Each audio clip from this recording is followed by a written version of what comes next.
Hello everyone. हाँ भाई, class 10 science की जो अपनी सीरीज रनिंग में थी, जिसमें अपना लेसन नंबर 2 चल रहा था, एसिड बेस एंड साल्ट, अम्ल क्षारक एवं लवण वाला, जिसमें अपनी 5 क्लासेज कंप्लीट हो चुकी है। ये अपने क्लास नंबर होगी 6। पिछला वीडियो जो था क्लास 5 का, उसमें थोड़ा सा आपको साउंड एरर आपको महसूस हुआ होगा। एक्चुअल में क्या है, थोड़ा सा प्रॉब्लम थी, इसीलिए मैंने उस क्लास को ज़्यादा लंबा भी नहीं किया।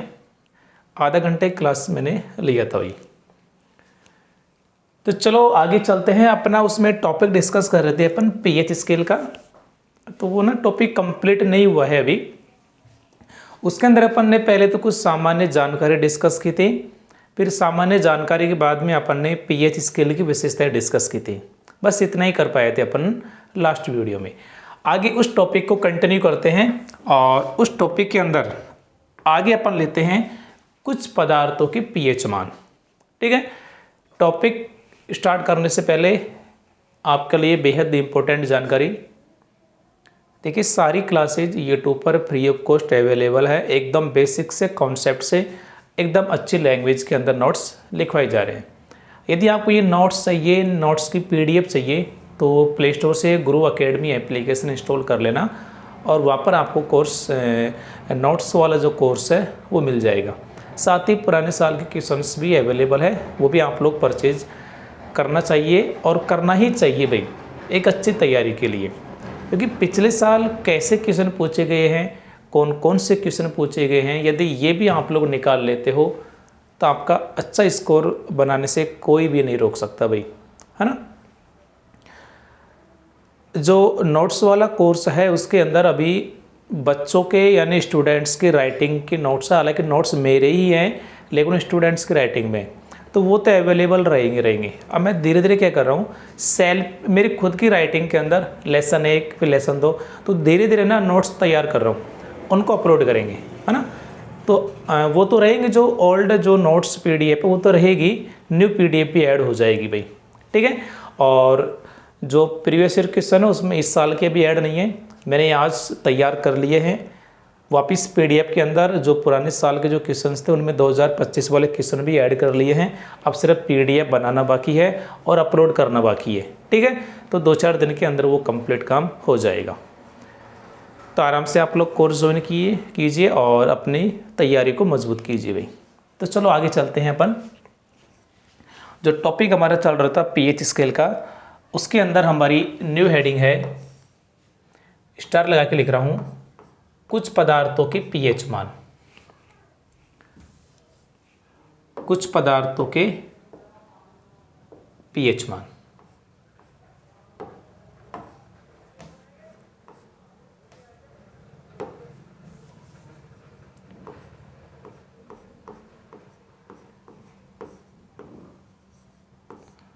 कुछ पदार्थों के पीएच मान। इस सीधा ना एग्जाम में क्वेश्चन पूछा जाता है भाई हमसे, कुछ पदार्थों के पीएच मान। हाँ भाई, देखना, एक तो मैं आपको पहले कुछ बातें बता रहा हूँ सीधी एकदम। जो अम्ल होता है इसकी पीएच कहाँ से कहाँ तक होगी, 0 से 7 के बीच। 0 से 7 के बीच अम्ल होगा। तो यदि उदासीन प्रकृति को होगा तो उसका पीएच होगा 7। ठीक है भाई, उसका पीएच कितना होगा, 7 होगा। यदि क्षार होगा तो उसका पीएच होगा 7 से 14 के बीच। 7 से 14 के बीच पीएच पूरा लिख देता हूँ। 7 होगा पीएच और ये 7 से 14 के बीच, है ना। तो कई बार सीधा क्वेश्चन भी पूछा जाता है कि यदि कोई पदार्थ अम्ल है तो उसका पीएच मान होगा 0 से 7 के बीच। अब देखो भाई, यहां पर मैं कुछ पदार्थ लिख रहा हूं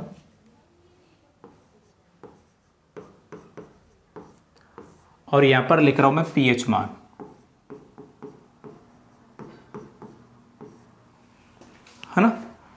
बीच में लाइन ड्रॉ कर लेते हैं अपन।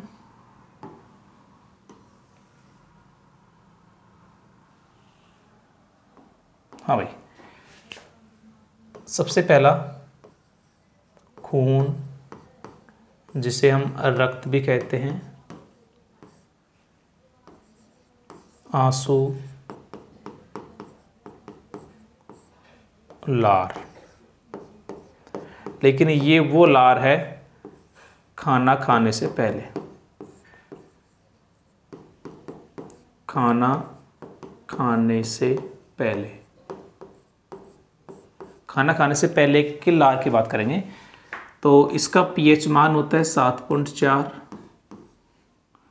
इसका पीएच मान भी होता है 7.4 और इसका पीएच मान भी होता है 7.4। क्लियर है भाई? चलो आगे चलते हैं। आगे देखो 4 नंबर पर वापस लार, लेकिन कौन सी? खाना खाने के बाद। खाना खाने के बाद इसका पीएच मान होता है 5.8। फिर बात करते हैं नींबू का रस। तो नींबू का रस का पीएच मान होता है 2.2। इसको ढंग से लिख देता हूँ भाई मैं, 5.8। हाँ, नींबू का रस। इसके बाद में आपको लेना है जठर रस। जठर रस जिसका होता है 1.2। जठर रस के बाद में अपन लेते हैं नल का जल। देखो इसके कई नाम होते हैं भाई। नल का जल भी कहा जा सकता है, इसको उदासीन जल भी कहा जा सकता है। नल का जल या उदासीन जल, या इसको आसूत जल भी कहा जा सकता है, या इसको आस्वित जल भी कहा जा सकता है। नल का जल बोलो यानी टैप वाटर जो होता है अपना, उदासीन जल बोलो, आसूत जल बोलो, आस्वित जल बोलो, या इसको शुद्ध जल बोलो, ये कह सकते हैं इसको डिस्टिल वाटर, है ना। इनका पीएच होता है 7। क्लियर है भाई? आगे देखो 8 नंबर पर। 8 नंबर पर बात करते हैं milk of magnesia. Milk of magnesia जिसका सूत्र क्या होता है भाई? MgOH का होल ट्वाइस, मैग्नीशियम हाइड्रोक्साइड। इसका पीएच होता है 10। इसका पीएच कितना होता है भाई? 10। आगे बात करते हैं NaOH, सोडियम हाइड्रोक्साइड, जिसे हम कास्टिक सोडा भी कहते हैं। इसका पीएच होता है 14। फिर बात करते हैं अपन HCl, हाइड्रोक्लोरिक अम्ल, जिसे नमक का अम्ल, नमक का तेजाब भी कहते हैं। इसका पीएच होता है 0। कभी कभी देखो ये NaOH है तो कभी कभी ऐसे भी बोल दिया जाता है 1 मोल NaOH। तो आपको कन्फ्यूज नहीं होना है, जो NaOH का होगा वही 1 मोल NaOH का होगा। कैपिटल M का मतलब है मोल। मोल कुछ नहीं है, ये एक फिक्स संख्या को बताता है। जैसे मैंने बोला 1 दर्जन केले, तो एक्चुअल में मैं बात कर रहा हूँ 12 किलो की। मैंने बोला 1 दर्जन कॉपी, तो मैं बात कर रहा हूँ 12 कॉपी की। मैंने बोला 1 शतक, तो मैं बात कर रहा हूँ 100 की।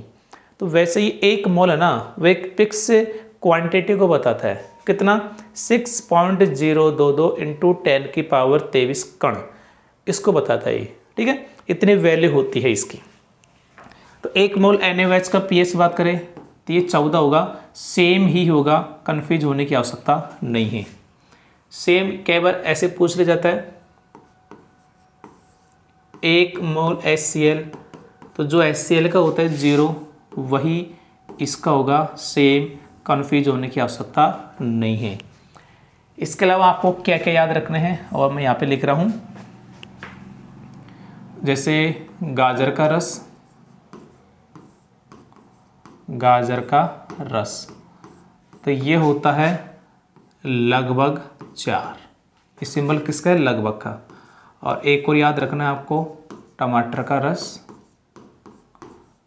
जो कि लगभग होता है 4। ठीक है, तो ये सारे के सारे पीएच मान है। मैं वापस से एक बार आपको रिकॉल करवा देता हूँ। देखिए भाई, पहली बात तो जो अम्ल होगा उसका पीएच होगा 0 से 7 के बीच, क्लियर। उदासीन होगा उसका पीएच होगा 7, क्षार होगा उसका पीएच होगा 7 से 14 के बीच। ये अपन पीएच स्केल की विशेषताओं के अंदर भी डिस्कस कर चुके हैं, कोई बड़ी बात नहीं है। अब बात करते हैं, देखिए कुछ पदार्थों के पीएच मान। इधर लिखे पदार्थ, इधर लिखा पीएच मान। खून या रक्त का होता है 7.4, आंसू का होता है 7.4 और लार खाना खाने से पहले इसका होता है 7.4। याद रखने का एक बड़ा ही सिंपल तरीका है, आपने ना कोटेशन देखे होंगे, जो मंदिर होते हैं, जो धार्मिक स्थल होते हैं, स्कूलें होती है, वहाँ पर ना कुछ लाइनें लिखी होती है, जैसे ईर्ष्या आदमी को उसी तरह खा जाती है जैसे कपड़े को कीड़ा। देखा हो ना, स्कूलों के बाहर लिखा होता है ज्ञानार्थ प्रवेश सेवार्थ प्रस्थान, लिखा होता है ना। तो काफ़ी सारे ना कोटेशंस लिखे होते हैं, काफ़ी सारे लाइंस, दोहे, ऐसी चीज़ें लिखी होती है। तो वैसे ही मैं एक कोटेशन बोल रहा हूँ, ध्यान से सुनिएगा। खून, आंसू, लार 7.4। एक लाइन बनी या नहीं बनी? खून, आंसू, लार 7.4, यानी खून का भी 7.4 होता है, आंसू का भी 7.4 होता है और लार का भी 7.4 होता है। लेकिन लार कौन सी है? खाना खाने से पहले। खाना खाने के बाद की बात करें तो 5.8 होता है। थोड़ा सा देखो, इसको आप लोग ऐसे ना तरीके से याद रख सकते हैं। मैं बता रहा हूँ, 7 में से 2 कम करो 5, कितने कम किए? 2। 4 को 2 से गुणा कर दो 8। तो इस प्रकार आप लोग याद रख सकते हैं 5.8। नींबू का रस 2.2, जठर रस 1.2, जो हमारे आमाशय के अंदर होता है। जब हम लेसन नंबर 5 डिस्कस करेंगे और मनुष्य में पाचन पढ़ेंगे ना, वहाँ पे बताऊंगा आपको जठर रस, गैस्ट्रिक जूस क्या होता है। क्लियर है भाई? आगे देखो, आगे बात करते हैं। नल का जल या उदासीन जल, अशुद्ध जल, आश्रित जल या शुद्ध जल, ऐसे बोलते हैं डिस्टिल वाटर। आश्रित को इंग्लिश में डिस्टिल वाटर बोलते हैं ना। इसका होता है 7। याद रखने का देखो बड़ा ही अच्छा तरीका है। ये क्या है? शुद्ध जल। तो क्या मैं शुद्ध को साफ लिख सकता हूँ? साफ, बात एक है ना। शुद्ध बोलो, साफ बोलो, बात एक ही है। क्या साफ को मैं 7 लिख सकता हूँ? थोड़ा सा मॉडिफाई करके। और 7 का मतलब साफ जल का, शुद्ध जल का पीएच कितना होता है? 7 होता है। आई थिंक याद हो गया होगा आपको। आगे देखो, मिल्क ऑफ मैग्नीशिया, MgOH का होल ट्वाइस, इसका 10 होता है। NaOH का 14 होता है। 1 मोल NaOH पूछा जाए, इसका भी 14 होता है। HCl का 0, 1 मोल HCl का पूछे, इसका भी 0। गाजर का रस लगभग 4, टमाटर का रस लगभग 4। 1 मिनट में थोड़ा सा विजिबिलिटी चेक कर लेता हूँ, कैमरे में प्रॉपर चल रहा है ना जी? एकदम ढंग से है। सुनिएगा, इन दोनों को कैसे याद रख सकते हैं। देखो यहाँ पे एक शब्द है गाज। गाज का मतलब जानते हो? गरजना। और जब बादल गरजते हैं ना, तो चारों तरफ से आवाज़ आती है, चारों तरफ से। तो 4, लगभग चारों तरफ से आवाज़ आती है, तो लगभग 4। आगे देखो, टमाटर का रस, इसमें शब्द आ रहा है टर। क्या इसलिए बन जाएगा टर टर? और ये साउंड कौन निकालता है? जब बरसात होती है तो मेंढक निकालते हैं ना। जब बरसात होती है, मेंढक ये आवाज़ करते हैं ना, तो लगभग ना चारों तरफ से ये टर टर की आवाज़ आती रहती है, तो लगभग 4। तो गाजर का रस के पीएच लगभग 4, टमाटर का रस का पीएच लगभग 4। आई थिंक ये चीज़ याद हो गई होगी। क्लियर है भाई? चलो नेक्स्ट हेडिंग पर चलते हैं अपन। न्यू हेडिंग है हमारी दैनिक जीवन में पीएच का महत्व। काफी इंपॉर्टेंट हेडिंग भी है ना।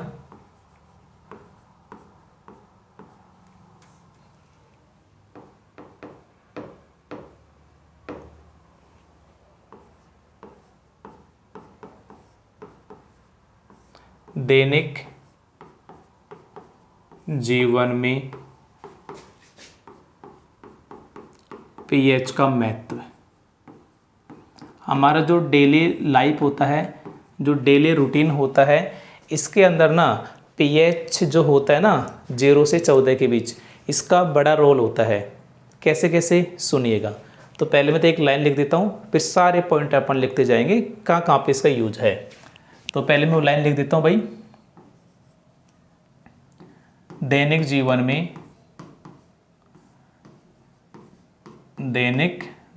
में पीएच का अत्यंत महत्व है। दैनिक जीवन में पीएच का अत्यंत महत्व है, जिनमें से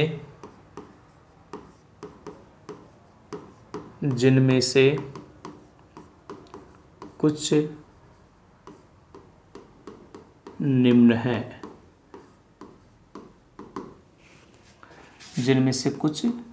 है। सुनिएगा भाई, पहला इंपॉर्टेंस क्या है। देखिए जो मानव शरीर होता है ना, इसका जो पीएच होता है वो 7.0 से 7.8 के बीच वेरी करता है। यदि 7.0 से काफ़ी कम हो जाए या 7.8 से काफ़ी ज़्यादा हो जाए तो इसका मतलब होता है कि हम बीमार हो चुके हैं। तो यहाँ पर पीएच का बड़ा रोल है। तो पहला पॉइंट क्या हो जाएगा कि जो हमारा शरीर होता है, मानव शरीर होता है, वो 7.0 से 7.8 पीएच परास के बीच कार्य करता है। तो ये लाइन लिख देता हूँ मैं, हमारा शरीर बहुत इंपॉर्टेंट चीज़ है भाई ये, 7.0 से 7.8 पीएच परास के बीच कार्य करता है। पीएच परास के बीच कार्य करता है। हमारा शरीर 7.0 से 7.8 पीएच परास के बीच कार्य करता है। तो पहले तो परास का मतलब समझो, परास क्या होता है। देखो परास मीन्स रेंज, यानी कोई चीज़ कहाँ से लेकर के कहाँ तक फैली है। जैसे मान लीजिए आपका गांव 1000 किलोमीटर तक फैला है, तो आपके गांव की रेंज, आपके गांव का परास क्या है, 1 से लेकर के 1000 किलोमीटर तक। जैसे मैंने कोई सीरीज लिखी मैथ के अंदर 1 2 3 डॉट डॉट 100 तक, तो इस सीरीज का परास क्या है, 1 से लेकर के 100 तक। यानी कोई चीज़ कहाँ से लेकर के कहाँ तक फैली है वो उसका परास कहलाता है। तो वैसे ही हमारे शरीर का जो पीएच होता है ना, वो 7.0 से 7.8 के बीच होता है, यानी यहाँ से लेकर के यहाँ तक फैला है। इसके बीच ही हमारे शरीर का पीएच होगा। यदि इससे वैसे देखो थोड़ा बहुत कम होगा तो ज़्यादा फर्क नहीं पड़ेगा, या थोड़ा बहुत ज़्यादा होगा तो ज़्यादा फर्क नहीं पड़ेगा, लेकिन काफ़ी कम हो जाए इससे या काफ़ी ज़्यादा हो जाए इससे, इसका मतलब हम क्या हो चुके हैं, बीमार हो चुके हैं। तो हमारा जो शरीर होता है वो 7.0 से 7.8 पीएच परास के बीच कार्य करता है। पहला इंपॉर्टेंस इसका ये है। क्लियर भाई। सेकंड देखो, जब वर्षा जल का पीएच मान, जब वर्षा जल का पीएच मान 5.6, इंपॉर्टेंट है भाई ये ना, ये डाटा पिक्स पूछे जाते हैं। जब वर्षा जल का पीएच मान 5.6 से कम हो जाता है तो उसे अम्लीय वर्षा कहते हैं। तो उसे अम्लीय वर्षा कहते हैं। जब बरसात का जल का पीएच मान 5.6 से कम हो जाएगा। वैसे 5.6 भी अम्लीय ही है, लेकिन इतना एसिडिक नहीं है, इतना अम्लीय नहीं है। जब इससे भी कम हो जाएगा तो उस वर्षा को बोल देंगे हम एसिड रेन, अम्लीय वर्षा। अब क्या क्या नुकसान होते हैं वो देखना। देखो, जब अम्लीय वर्षा होगी तो इसका जल जाके नदियों में मिलेगा। जब नदियों में मिलेगा तो नदियों के जल का पीएच मान कम होगा। भाई, जब अम्ल जाके मिलेगा तो H+ आयन की सांद्रता बढ़ेगी, तो उसका पीएच मान और घटेगा। जब और घटेगा तो उसमें जो जलीय जीव हैं वो ना, उनका जीना कठिन हो जाएगा, वो मर जाएंगे, ये इसका नुकसान होगा। तो इसको अपन लिख देते हैं।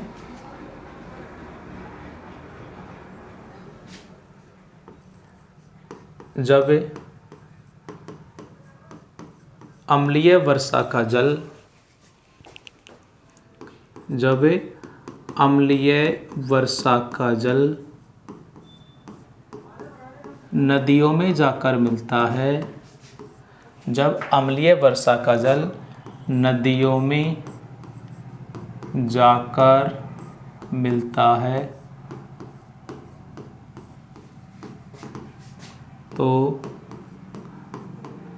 नदियों के जल का पीएच मान, तो नदियों के जल का पीएच मान कम हो जाता है, कम हो जाता है। भाई, जितना पीएच मान पहले से था अब उसमें अम्ल जाके मिलेगा तो पीएच का मान तो घटेगा ही, पीएच मान कम हो जाता है, जिस कारण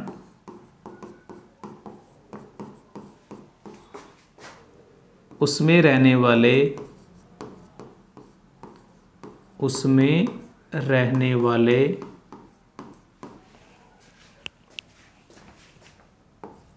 जलीय जीवों की, उसमें रहने वाले जलीय जीवों की उत्तरजीविता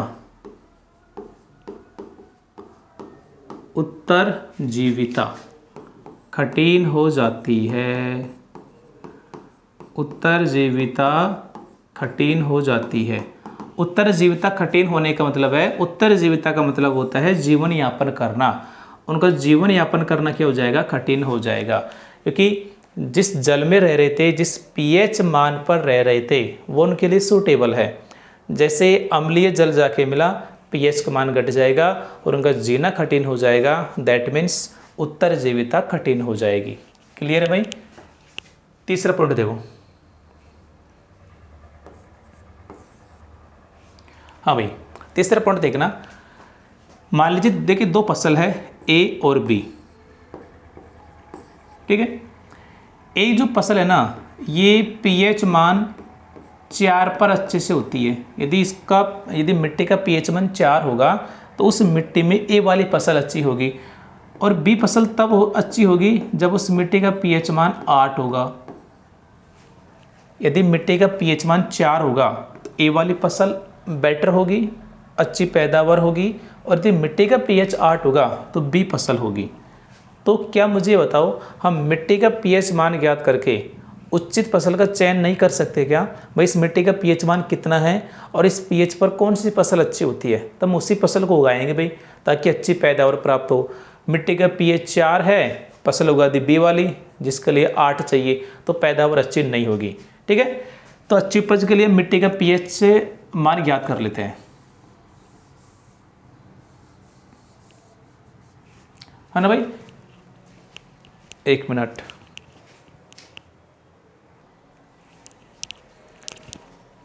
हाँ, सुनना। तो पॉइंट कैसे लिखेंगे?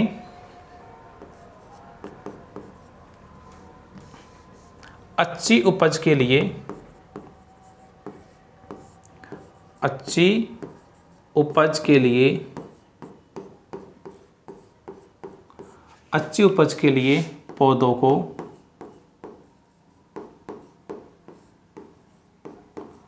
एक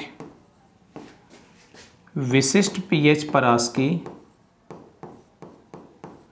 एक विशिष्ट पीएच परास। पीएच परास का मतलब समझ रहे हो ना, कि भाई यहाँ से लेकर के यहाँ तक का पीएच मान जरूरी है ना। तो अच्छी उपज के लिए पौधों को एक विशिष्ट पीएच परास की आवश्यकता होती है।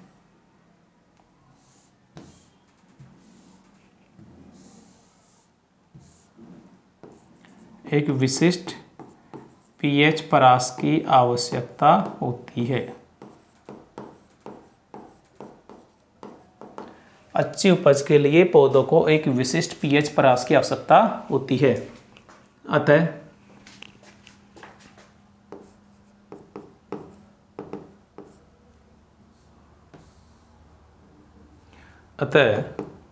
मिट्टी का पीएच मान ज्ञात करके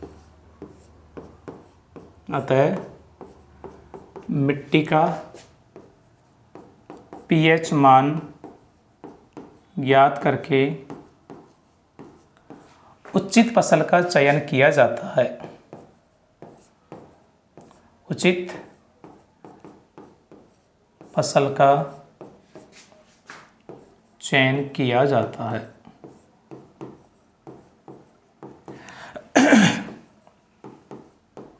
उचित फसल का चयन किया जाता है। भाई जो फसल के लिए जैसा पीएच चाहिए हम ज्ञात कर लेंगे, यदि वैसा पीएच है तो फसल बोएंगे, अदरवाइज उस पीएच पर जो फसल बेटर होगी वो फसल हम बोएंगे ताकि अच्छी पैदावार हो। तीनों पॉइंट क्लियर है भाई। चलो नेक्स्ट पॉइंट देखते हैं।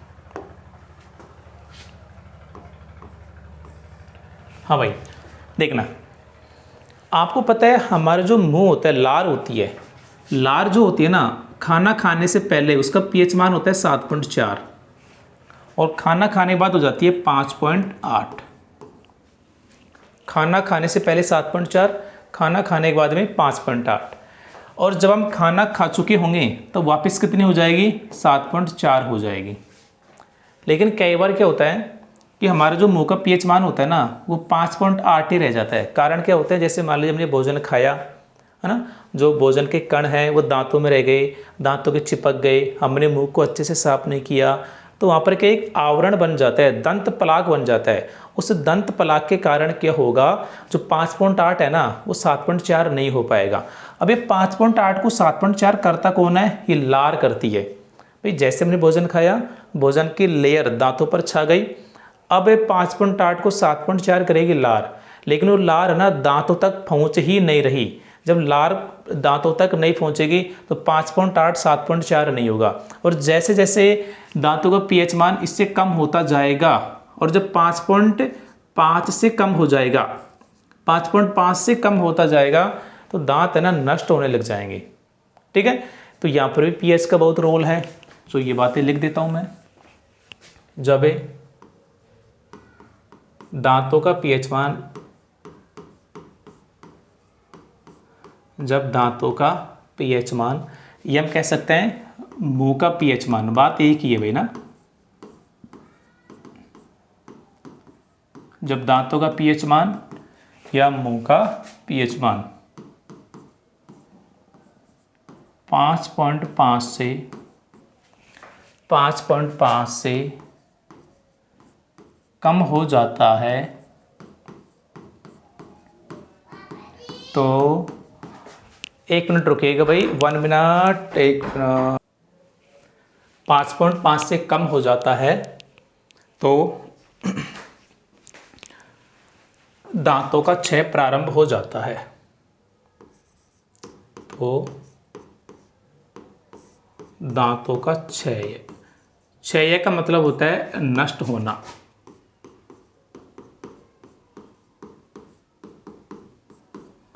दांतों का क्षय होना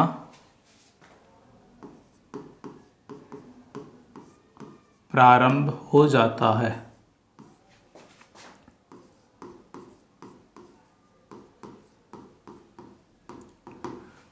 जब दांतों का पीएच मान यानी मुंह का पीएच मान 5.5 से कम हो जाता है तो दांतों का नष्ट होना, क्षय होना प्रारंभ हो जाता है।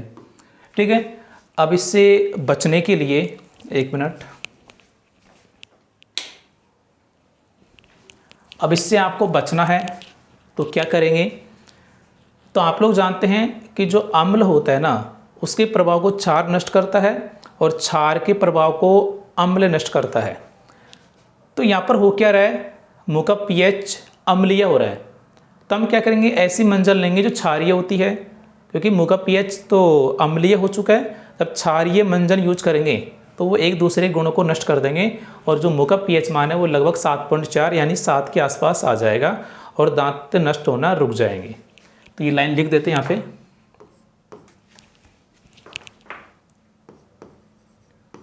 क्षारीय दंत मंजन का, क्षारीय दंत मंजन का उपयोग करके, क्षारीय दंत मंजन का उपयोग करके दांतों के क्षय को रोका जा सकता है।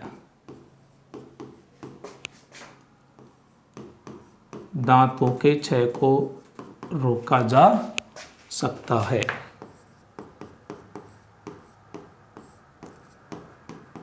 नष्ट होने को रोका जा सकता है। क्लियर है भाई? आगे देखो, यहाँ पे एक चीज़ हो रहा है कि जो हमारा दांत होता है ना, इसके ऊपर जो आवरण होता है वो उसे हम बोलते हैं इनेमल या दंतवल्क, जो कि कैल्शियम फॉस्फेट का बना होता है, जो शरीर का सबसे कठोर पदार्थ होता है। तो यहाँ से ना सीधा क्वेश्चन पूछा जाता है, शरीर का सबसे कठोर ठोस पदार्थ कौन सा है? तो इनेमल होता है। तो ये बात भी लिख देते हैं अपन, दांतों का दंतवल्क,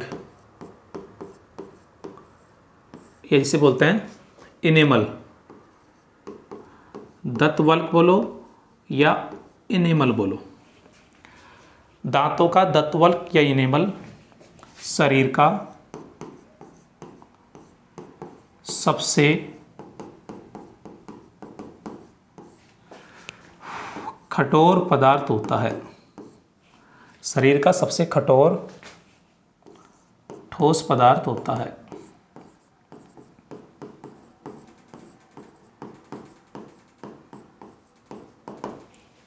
दांतों का दंतवल्क, ये नाम तो ना बहुत कम पूछा जाता है, मतलब बहुत कम दिया जाता है। दंतवल्क हिंदी में बोलते हैं, लेकिन ये नाम फेमस है भाई। दांतों का दंतवल्क यानी जो इनेमल है वो शरीर का सबसे कठोर ठोस पदार्थ होता है, जो कि कैल्शियम फास्फेट, जिसका सूत्र होता है CA3PO4 का होल ट्वाइस का बना होता है। पूरा सूत्र है ना, कोष्टक बंद कर रहा हूँ इसको मैं, ऐसे बॉक्स में बंद कर रहा हूँ, जो कि कैल्शियम फॉस्फेट का बना होता है। देखो कैल्शियम फॉस्फेट का सूत्र कैसे बना है, ये तो है कैल्शियम और एक है फॉस्फेट। कैल्शियम की वैलेंसी +2 होती है, फॉस्फेट बहुपरमाणुक आयन होता है, इसकी वैलेंसी 3- होती है। तो 3- को यहाँ लिख दो, ये प्लस का 2 है, ये माइनस का 3 है, कटेगा नहीं। ऐसी कंडीशन में इसकी वैलेंसी इसके नीचे आ जाएगी और इसकी वैलेंसी इसके नीचे आ जाएगी, तो बन जाएगा CA3PO4। अब देखिए 2 है ना, ये फास्फोरस है, ऑक्सीजन है, दोनों से गुणा होना चाहता है, तो हम कोष्टक लगा के लिख देंगे 2, CA3PO4 का होल ट्वाइस। ये सूत्र बन जाएगा कैल्शियम फॉस्फेट, जो कि शरीर का सबसे कठोर पदार्थ होता है। क्लियर भाई? तो जब दांतों का पीएच मान या मुंह का पीएच मान 5.5 से कम होता है तो दांत नष्ट होना प्रारंभ हो जाते हैं। और हम इसका यूज इससे बचेंगे कैसे? क्षारीय दंत मंजन का उपयोग करके दांतों के नष्ट होने को रोका जा सकता है। और जो दांतों का दंतवल्क होता है, जो दांतों का आवरण होता है, जिसे हम इनेमल भी कहते हैं, वो शरीर का सबसे कठोर पदार्थ होता है। शरीर का सबसे कठोर पदार्थ होता है, जो कि कैल्शियम फास्फेट का बना होता है। आगे देखिए 5वां पॉइंट। देखिए हमारा जो पेट होता है ना, उदर, इसमें आपको पता है आमाशय होता है। जब हम लेसन नंबर 5 डिस्कस करेंगे तो वहाँ पे पढ़ेंगे पाचन तंत्र। तो पाचन तंत्र स्टार्ट होता है मुख से, मुख्य, मुखगुहा, ग्रसनी, ग्रासनाल, आमाशय, छोटी आंत, बड़ी आंत, ऐसे ना पूरा हमारा पाचन तंत्र होगा। तो जो आमाशय वाला भाग है ना, इसके अंदर एक अम्ल होता है HCl। क्या क्या काम है वो लेसन नंबर 5 में डिस्कस करेंगे। तो जो HCl है ना आपको पता है HCl अम्ल है, इसका pH 0 होता है, बहुत खतरनाक एसिड है, लेकिन फिर भी ये हमें नुकसान नहीं पहुंचाता है। तो जो HCl है ना ये जब आमाशय के अंदर है तो कोई नुकसान नहीं पहुंचाएगा, बिना नुकसान पहुंचाए भोजन के पाचन में सहायक होगा। लेकिन जब अपच की कंडीशन हो जाती है उसमें ज़्यादा मात्रा में HCl बनता है, तो उस समय क्या होता है, पेट में दर्द एवं जलन महसूस होती है। ठीक है, तो यहाँ पर भी pH का रोल है, तो ये बातें लिख देता हूँ। हमारे उदर मीन्स पेट, ये लिख सकते हैं आमाशय में HCl अम्ल पाया जाता है। हमारे उधर पेट में HCl अम्ल पाया जाता है जो कि पेट को नुकसान पहुंचाए बिना, जो कि पेट को नुकसान पहुंचाए बिना भोजन के पाचन में सहायक होता है। भोजन के पाचन में सहायक होता है। भोजन के पाचन में सहायक होता है। लेकिन देखिए होता क्या है, जब हम ज़्यादा ओवर ईटिंग कर लेते हैं ज़्यादा खाना खाते हैं, भोजन नहीं पचता है, अपच की स्थिति में जो हमारा पेट है वो ज़्यादा मात्रा में HCl बनाएगा। ज़्यादा भोजन खाएंगे तो ज़्यादा पाचन होगा तो ज़्यादा HCl बनेगा। ऐसी कंडीशन में क्या होता है, पेट में दर्द एवं जलन महसूस होती है। तो वो बातें लिख देते हैं। और जिसके इलाज के लिए हम कुछ प्रति अम्ल होते हैं, कुछ एंटी एसिड होते हैं, वो यूज करते हैं। ठीक है, तो ये बातें यहाँ पे लिख देते हैं। अपच की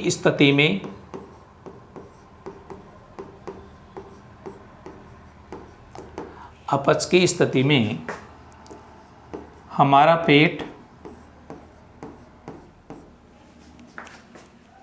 ज़्यादा मात्रा में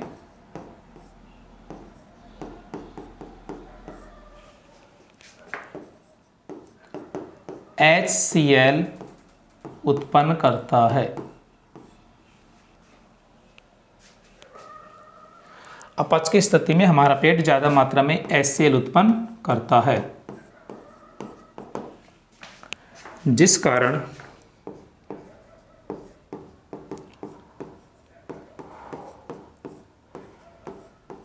पेट में दर्द एवं जलन महसूस होती है। जिस कारण पेट में दर्द एवं जलन महसूस होती है। इससे छुटकारा पाने के लिए कि भाई जो दर्द हो रहा है पेट में उससे, इससे छुटकारा पाने के लिए, भाई आपको पता है दर्द किससे हो रहा है, अम्ल के कारण। तो हम जो भी यूज करेंगे वो क्षार होंगे। देखिए एक शब्द होता है प्रति अम्ल, पहले इसको समझ लो एक बार। प्रति अम्ल, तो अम्ल का मतलब तो क्या है, अम्ल है, आगे शब्द लगे प्रति, प्रति शब्द लगते ही उसको उल्टा कर देता है, यानी ये अम्ल का उल्टा। और अम्ल का उल्टा कौन होता है, क्षार होता है। तो हम कुछ क्षार यूज करेंगे, यानी कुछ प्रति अम्ल यूज करेंगे। ठीक है,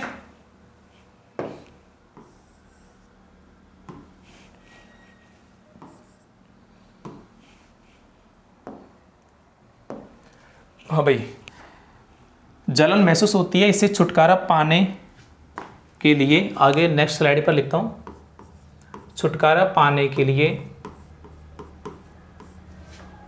हम प्रति अम्ल, जिन्हें इंग्लिश में बोलते हैं एंटी एसिड, प्रति अम्ल उपयोग में लेते हैं। प्रति अम्ल उपयोग में लेते हैं। कुछ प्रति अम्ल है वो अपन उपयोग में लेते हैं। इसके लिए, और जो ज़्यादातर हम जो प्रेतियम लेते हैं ना वो मिल्क ऑफ मैग्नीशिया होता है, ठीक है, MgOH को होल ट्वाइस। इसके अलावा ना जो बेकिंग सोडा होता है NaHCO3 वो भी होता है, तो मैं यहाँ पे एक लिख देता हूँ। इसके लिए हम मिल्क ऑफ मैग्नीशिया, इसके लिए हम मिल्क ऑफ मैग्नीशिया, जिसका सूत्र होता है MgOH का होल ट्वाइस, इसके लिए हम मिल्क ऑफ मैग्नीशिया का उपयोग करते हैं। यानी मिल्क ऑफ मैग्नीशिया एक प्रकार का क्या हो गया, प्रेतियम्ल हो गया। तो एग्जाम में क्वेश्चन पूछा जाता है किन्हीं भी दो एंटी एसिड के नाम लिखो, किन्हीं भी दो प्रेतियम्ल के नाम लिखो, तो एकदम ये लिख सकते हैं MgOH का होल ट्वाइस। इसके अलावा एक और होता है बेकिंग सोडा NaSCO3, जो आगे डिस्कस करूँगा, ठीक है भाई। तो कितने पॉइंट हो गए अपने, 5 पॉइंट हो चुके हैं। एक पॉइंट और देख लो, छठा पॉइंट,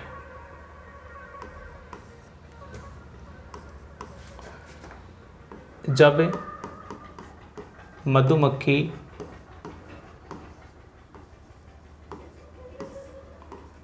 डंक मारती है तो हमारी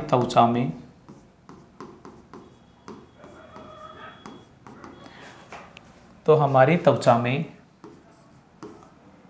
मेथेनॉल अम्ल छोड़ती है।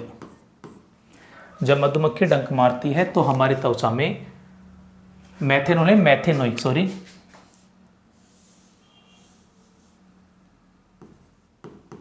मैथेनोइक,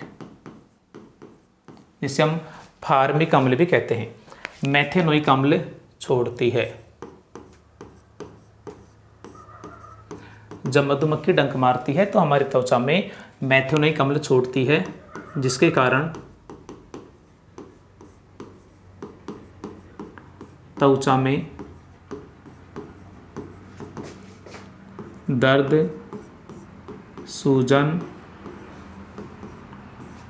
एवं जलन महसूस होती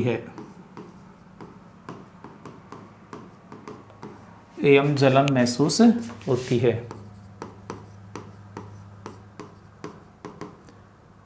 इसके उपचार के लिए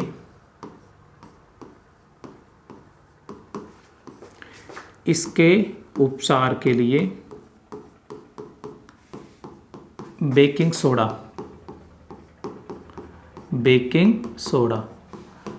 जिसका सूत्र होता है NaHCO3 का उपयोग किया जाता है। यानी यहाँ पर भी जो मधुमक्खी है वो क्या छोड़ रही है, एसिड छोड़ रही है, और एसिड के प्रभाव को कौन नष्ट करेगा, क्षार नष्ट करेगा, और क्षार को हम प्रेती अम्ल भी कहते हैं। यानी ये भी एक प्रकार का क्या है, प्रेती अम्ल है। तो मिल्क ऑफ मैग्नीशिया MgOH को होल ट्वाइस, और बेकिंग सोडा NaCO3, जिसे सोडियम बाइकार्बोनेट या सोडियम हाइड्रोजन कार्बोनेट भी कहते हैं, दोनों एक प्रकार के प्रेती अम्ल है। इस बात को ध्यान रखिएगा, सीधा एग्जाम में क्वेश्चन पूछा जाता है। तो मैं बात यहाँ पे लिख भी देता हूँ, प्रेती अम्ल के उदाहरण मैं सीधा लिख देता हूँ भैया ना, एरो लगा के लिख देता हूँ। चलो,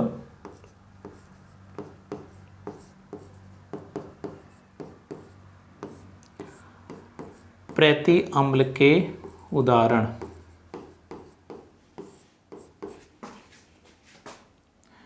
एक तो हो गया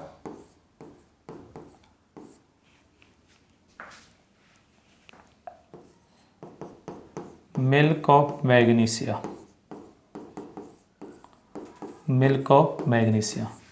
जिसका सूत्र क्या होता है भाई, MgOH का होल ट्वाइस। और एक हो गया बेकिंग सोडा, जिसका सूत्र क्या हो गया, NaHCO3, है ना। इसे सोडियम हाइड्रोजन कार्बोनेट या सोडियम बाइकार्बोनेट भी कहते हैं।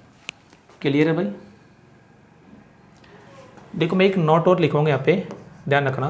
जो शुक्र ग्रह होता है ना, शुक्र ग्रह, उसका जो वायुमंडल होता है ना, उसमें सल्फ्यूरिक अम्ल पाया जाता है। सल्फ्यूरिक अम्ल के बादल होंगे तो देखो ना तो पीले ना सफ़ेद, ना पीले और सफ़ेद जैसे होते हैं, दोनों का बीच का सा कॉम्बिनेशन होता है। तो जो शुक्र ग्रह का वायुमंडल होता है वो सल्फ्यूरिक अम्ल के मोटे सफ़ेद एवं पीले बादलों से बना है। तो क्वेश्चन यदि एग्जाम में आ जाए कि शुक्र ग्रह के वायुमंडल में सर्वाधिक मात्रा में कौन सा अम्ल होता है, तो हम बता सकते हैं सल्फ्यूरिक अम्ल होता है ना, H2SO4। तो ये बातें भी लिख देते हैं। शुक्र ग्रह का वायुमंडल, शुक्र ग्रह का वायुमंडल सल्फ्यूरिक अम्ल के मोटे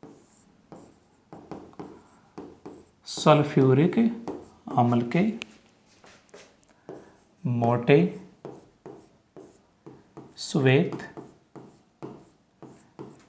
एवं पीले बादलों से बना है। शुक्र ग्रह का वायुमंडल सल्फ्यूरिक अम्ल के मोटे श्वेत एवं पीले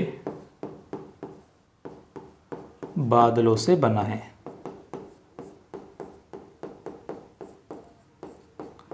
ठीक है भाई। शुक्र ग्रह का जो वायुमंडल है वो सल्फ्यूरिक अम्ल के मोटे श्वेत एवं पीले बादलों से बना है। यानी शुक्र ग्रह के वायुमंडल में कौन सा एसिड होता है, सल्फ्यूरिक अम्ल, जिसका सूत्र होता है H2SO4। तो ये वाला जो हमारा टॉपिक है, ये वाली जो हेडिंग थी दैनिक जीवन में पीएच का महत्व, कंप्लीट होता है। आगे एक छोटी सी हेडिंग और बच रही है, साधारण नमक से रसायन, वो अपन स्टार्ट कर देते हैं। तो कंप्लीट तो वो नेक्स्ट वीडियो में हो पाएगा, लेकिन कुछ डिटेल्स अपन उसकी देख लेते हैं। तो हमारी हेडिंग होगी साधारण नमक से रसायन, है ना भाई। तो कुछ बातें मैं बता देता हूँ, बाकी फिर वो कंप्लीट तो नेक्स्ट वीडियो में हो पाएगा। कुल मिला के लेसन 2 का एक और वीडियो आएगा भाई, सिंपल सी बात ये है। तो यहाँ पे हेडिंग लिख देता हूँ भाई,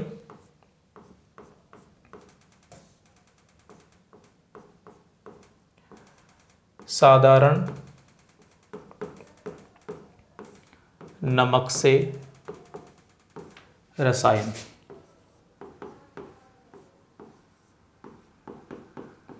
साधारण नमक से रसायन। देखो पहले जो आपने हेडिंग लिखी है उसका मतलब समझना।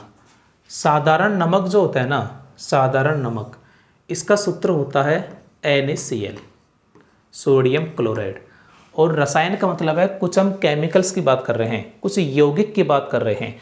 यानी जो NaCl है इससे कुछ रसायन बनेंगे, इससे कुछ रसायन बनेंगे।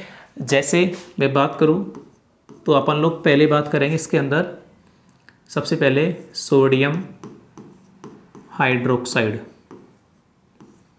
सोडियम हाइड्रोक्साइड, जिसे हम क्या बोलते हैं, NaOH, ये इसका सूत्र है। दूसरा जैसे अपन बात करेंगे बेकिंग सोडा, जब भी बात की थी आपने, बेकिंग सोडा, खाने वाला सोडा जो होता है, इसका सूत्र होता है NaHCO3। तीसरा बात करेंगे दावन सोडा,